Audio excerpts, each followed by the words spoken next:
the biggest challenge to Volodymyr Zelensky's leadership since the Russia-Ukraine war began.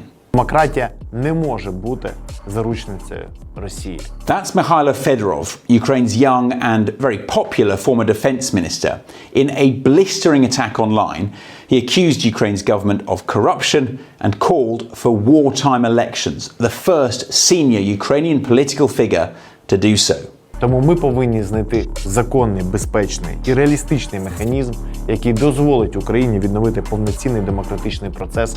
Now this matters because Fedorov isn't just anyone. A 35-year-old tech whiz kid. He was the mastermind behind Ukraine's drive into drone warfare. But the longtime Zelensky ally was sacked by the president in July, a decision which led to protests in cities across Ukraine. It was very unpopular. Zelensky said he made that decision because Fedorov supposedly couldn't work with Ukraine's then commander-in-chief, Oleg Syrsky, who was then also fired by the president amid the mounting public pressure. And here's Zelensky trying to explain his thinking to Sky News last month.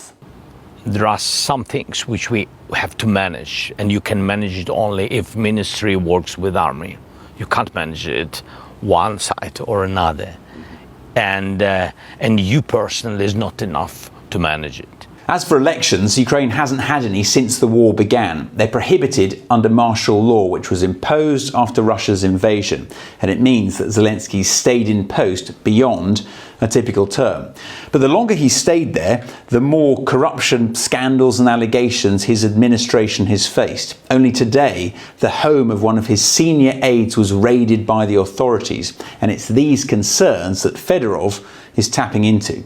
Корупція під час війни – це не просто фінансова проблема. Це питання нашої здатності вижити і перемогти.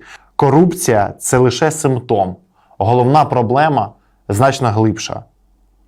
У нас є системна криза управління. Fedorov didn't say if he'd run in any election, but he is seen as a potential rival to Zelensky.